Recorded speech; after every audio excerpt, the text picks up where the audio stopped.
Les peuples qui ont attaqué l'Égypte antique en sont issus de cette entité négative qui a été vaincue par Horus et chassée d'Afrique. Cette entité s'est déportée hors de l'Afrique, a créé ces peuples-là, Amou et Tamou, qui deviendront plus tard les Hyksos et les pasteurs et les Arabes, etc. Ces peuples-là descendent de cette entité-là.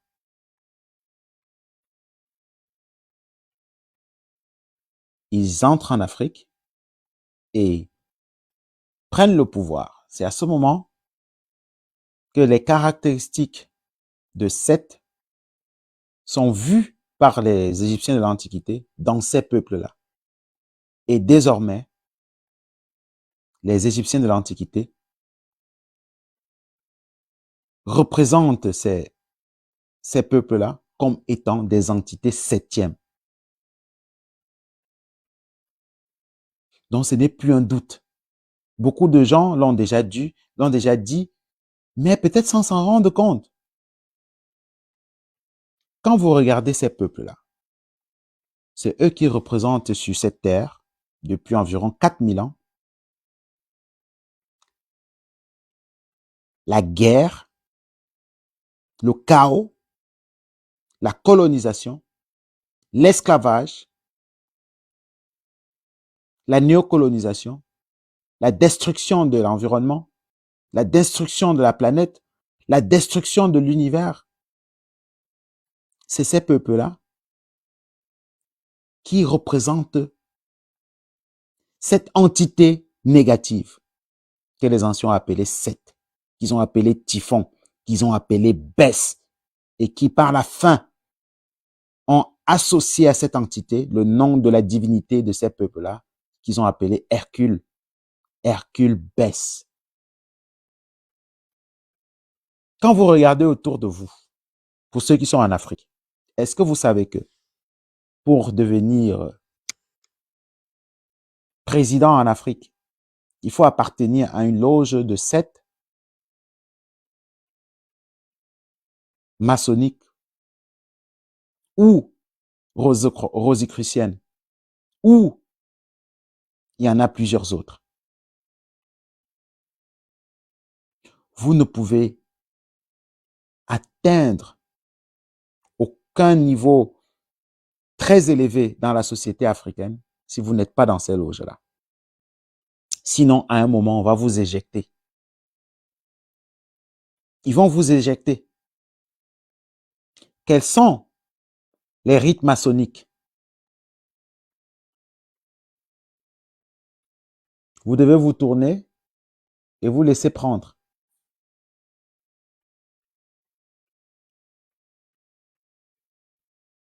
Quels sont les rites, les rituels de ces peuples-là? Sacrifice humain. C'est pourquoi ils sont toujours en guerre. Dès qu'ils ont la possibilité de massacrer un grand nombre d'humains, ils y vont avec fierté. Quel est ce peuple-là qui aime tant le sang humain? Ce sont les adeptes du culte de Seth. J'ai essayé hier ici de traduire Seth dans la tradition africaine. Seth dans la tradition africaine, c'est cette entité-là qui est chassée des villages, qui est chassée des empires, qui est chassée de l'Afrique.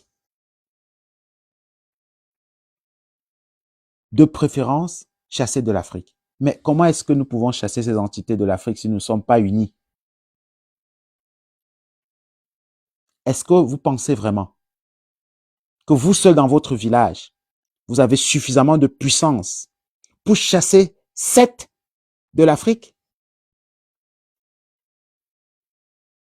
Qu'est-ce que nous devons faire pour pouvoir une fois pour toutes en découdre avec Seth.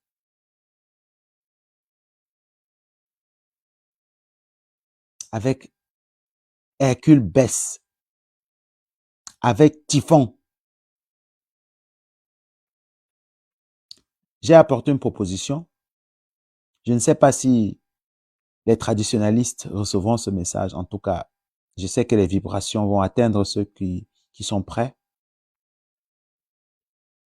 Et on me dit que toi qui? Voilà. Ce n'est pas ça la question à se poser. Moi tout court, je pense humblement que tant que les Africains seront divisés, Seth aura une place dans le chaos que nous avons dans nos divisions pour s'installer. Et c'est ainsi qu'il y aura encore des Rwandais, il y aura encore des guerres comme au Congo, il y aura encore des guerres comme ce qu'on a connu en Côte d'Ivoire, il y aura encore des guerres comme ce que nous avons dans le Sahel, il y aura encore des guerres comme ce que nous avons dans le bassin du lac Tchad. Il y aura encore des guerres partout en Afrique. Pourquoi nous refusons de s'unir? Pourquoi on n'arrive pas à s'unir? Parce que Seth est assis dans nos salons. Nous avons les images de Seth dans nos salons. Nous avons les images de Seth dans nos chambres. Nous avons même les images de Seth dans nos endroits sacrés. Dans nos carrefours, nous avons les images de Seth. Est-ce que vous savez à quoi sert un carrefour? Pourtant, on aurait pu mettre un feu. Mais pourquoi on met un rond-point? À quoi ça sert un rond-point? Dans quel sens on tourne dans un rond-point? Et ça, c'est un peu le côté mystique que je veux mettre ici en évidence. Le but du rond-point, c'est de baisser les énergies.